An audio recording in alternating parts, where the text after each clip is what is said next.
What I'm about to show you is a big problem for the real estate market, but it's not just for housing, it's also for the greater economy. Because in this bottom line report, we'll not only talk about this statistic from real estate that's a big deal and shows you where some of the biggest pain is, but we'll also be looking at the odds of a soft landing and how history has treated the odds of a soft landing in prior recessions or not. We'll talk about all of that in this bottom line report. So first, in order to understand this data that I'm going to present to you, you have to know that this data was inspired by on-the-ground work. I'm a big fan of not just sitting in an office and running numbers, but actually traveling. I'm sitting in a hotel right now looking at one of the markets that we're considering investing in. And what I do is I visit open houses, I talk to realtors, I go to specific showings that we set up with the hundreds of different agents that work with us in my real estate startup. If you're not familiar with that startup yet, it's HouseHack. HouseHack.com. It's now raising money. So if you don't want to invest in real estate, you can invest in HouseHack. And it's a company that's leveraging the wedge deal model. Learn more there. Anyway,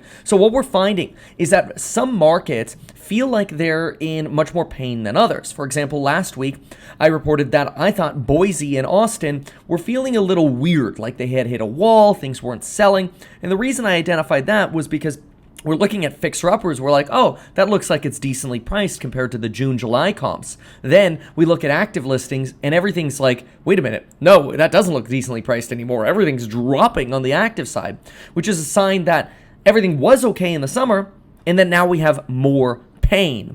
And it's that change to more pain that we call an inflection that you need to pay attention to. And markets are, well, handling this very differently depending on the type of market. So I've made a list, we'll throw it up on screen, but I've made a list of the pain in different markets by coming up with a ratio.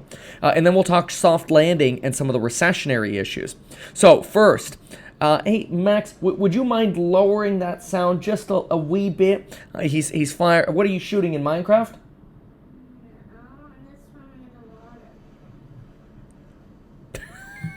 Anyway, so inventory to population ratio is what I've done. So what I've taken is I threw this together on the iPad right here. We'll go ahead and throw it up on screen. But basically, we have an inventory to population ratio. And so what I do is I write down, in this case, somewhere around 20 different cities. And I write the population as of 2022 for each of these cities. Then you go to realtor.com and type in the city name or the county, depending on what you're using, city or county, and write down the level of housing inventory. You could also do this statewide if you wanted to take it a level further. Then divide inventory by population, multiply that ratio by 1,000, and then you get how many houses are available on the market per 1,000 people.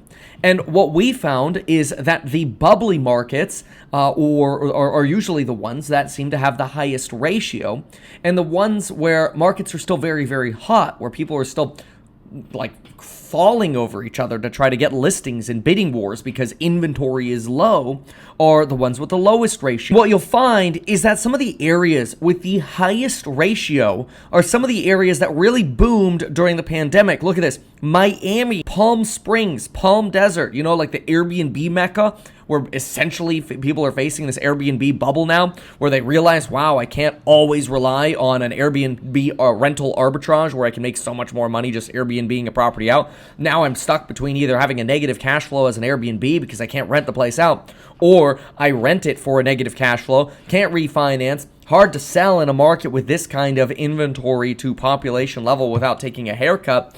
You kind of see a little bit of a bubble reversal here in some of these high levels. Miami, Palm Springs, Palm Desert, Vegas, Atlanta, Tampa, San Antonio, Spokane, Washington, Broward, Boise, Austin. What's surprising is Boise and Austin, which were the markets I identified last week, were only in the middle of this chart. Those are actually the same two markets where you saw Lennar, one of the nation's largest home builders, complain that Boise and Austin were the softest out of all of their markets. When you look at the lowest levels of inventory to population, you're actually in California, San Diego, Los Angeles, Ventura, San Francisco, Oakley, Chula Vista.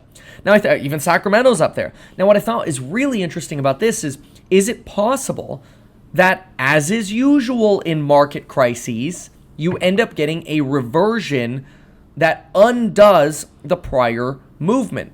So if the prior movement in 2020 and 2021 was leave California, Go to Florida, Miami, Texas, Washington, Vegas, maybe even Phoenix we should throw in here, right? You go to these different markets because you're leaving for pandemic restrictions, freedoms, whatever reason, cost of living, income taxes, whatever. You leave to those areas.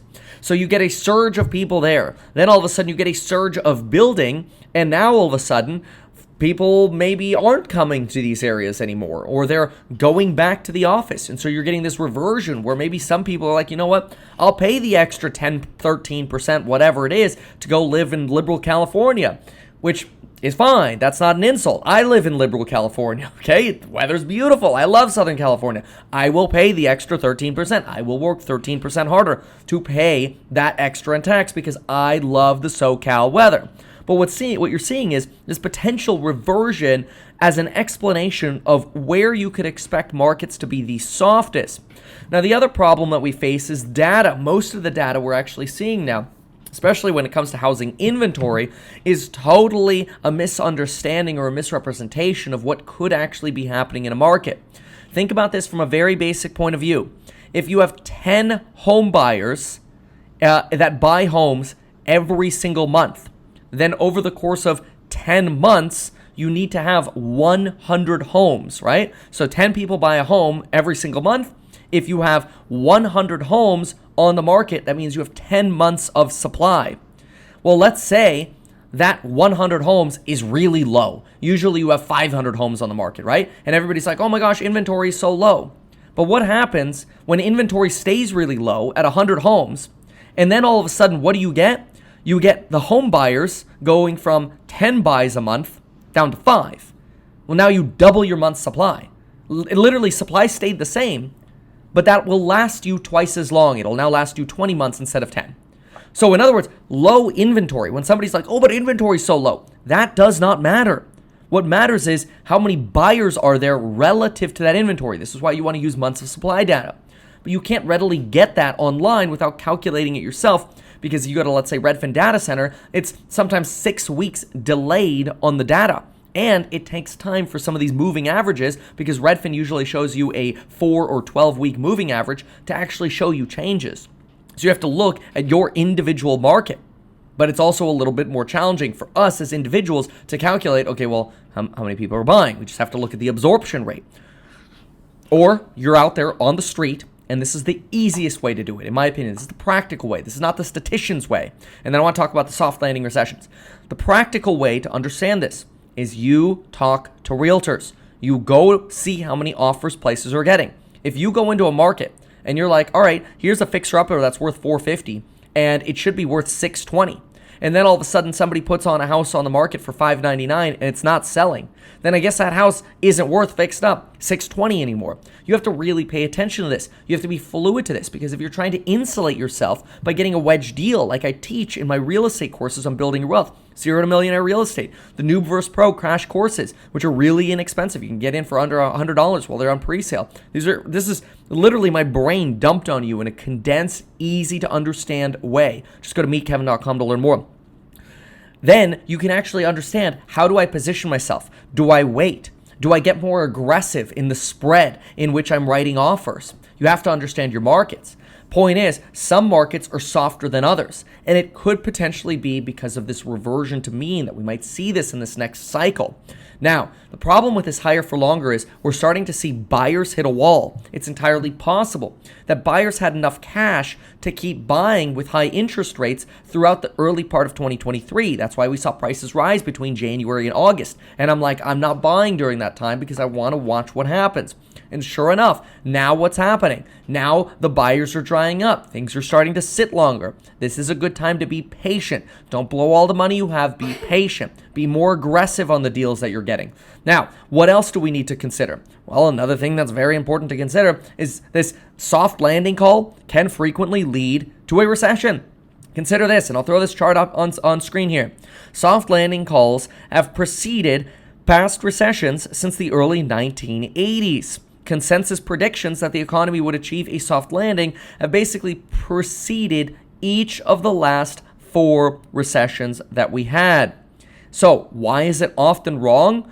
Well, because recessions can come suddenly when something breaks or snaps. It's possible that the real estate market could be what breaks and snaps. Even though we think right now the underlying borrowers are substantially more well positioned to weather this storm, we can at the fringes see institutions offload real estate. Those are going to be companies like American Homes for Rent or Invitation Homes. They are literally selling parts of their portfolio, especially in some of the bubbly markets. They are selling right now, and if they weren't buying portfolios from other portfolio sellers who are like, I need to get out of real estate, and they dump their portfolio in Invitation Homes and American Homes for Rent tries to pick them up for pennies on the dollar, even if it's 80 cents on the dollar, whatever.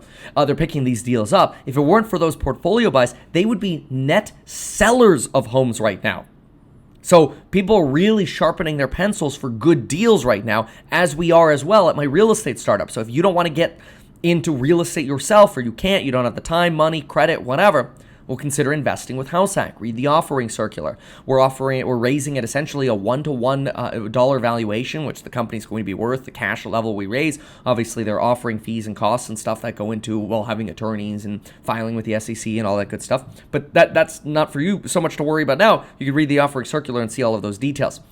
But what matters is soft landing calls. Throw this up on screen again here. What do we got? Look at this. Soft landing calls in leading to the .com era, boom, recession. Leading to the E.7 recession, boom, recession. Leading to into where we are now, potentially the 2024 recession, you could see this sort of skyrocketing here.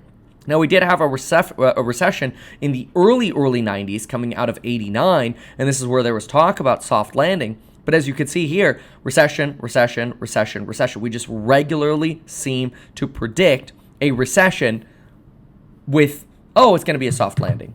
Now, that's not to say this won't be a soft landing. It's just to say, as bottom line, practical advice for folks. Number one, consider that I'm filming this in a hotel room using this beautiful web camera. It's a 4K web camera. It's really, really good. If you want to check that out, I have a paid sponsorship with this company. It's amazing. Check out the link down below, metkevin.com/webcam. I'll also put a link for the lights that I use and the microphone that I use. I think together, like all three of these things together, you can have a really sick setup, and it all fits in a tiny little box. If you want to travel light with a little box, so much easier than trying to have a DSLR. And it's so much better than the basic built-in webcams of these computers, as much as I wish I could just use those. Anyway, check those out via the link down below. Okay, now, practical. What do? You have to focus on as much as possible. Keep your job. Now is not the time to quit. Now is not the time to give up on the job you're working, because the jobs market's going to be even harder out there. It's going to be harder for you to get a replacement job. Do what you can to provide more of a value at your current job and increase your income. Number two, try to increase your income with a side hustle if you need to. Yesterday, I suggested you go buy a 3D camera like the one at metkevin.com/3D. Buy that camera, also paid promotion. Buy that camera and go do Matterport 3D scans. It's a great idea. But not only do that, but recognize that I was getting a ton of comments yesterday of people going, bro, Kevin, offering to do one Matterport scan for free and then $99 thereafter for 30 minutes worth of work. You're underpricing. You could actually make even more money. And I'm like, great. That's more opportunity for you to provide value in the marketplace. So consider that as well. Next, more income is number one. Side hustle if you need to, number two. Number three, make sure you're being patient. Don't blow all in on this market. I still expect the stock market to be a volatile Nike swoosh, but the real estate market, you really want to be patient here, because you don't want to buy what you think is a good deal, like another soft market is Oregon, because everything looks like a good deal, but that's because the active listings are plummeting. So pay attention to these sort of ratios that we talked about. Pay attention to what's going on in the broader market and recognize the odds of us getting a rate cut this year are like zero. And people still think the Fed's going to go higher. But this fear that the Fed's going to go higher could be a great opportunity to buy when other people are fearful. You just have to be patient and aggressive and make sure you're good with your numbers. That's why I always say, check out the courses on building your wealth on 0 to Millionaire Real Estate Investing or the new Bruce Pro real estate investing ones. Those crash courses are on pre-sale. They'll be out within the next 60 or so days, but you can lock in the best price now. They'll probably be worth twice as much when we actually launch them. But anyway, point of all of this is to say, be patient, Look at the numbers. Realize that people just talking about inventory or dated numbers aren't going to guide you through this crisis. You have to be vigilant. Thank you so much for watching. I'll keep traveling, exploring, and reporting what I'm finding out in the streets as well as in the data. Thanks so much. Consider subscribing, and we'll see you in the next one. Goodbye.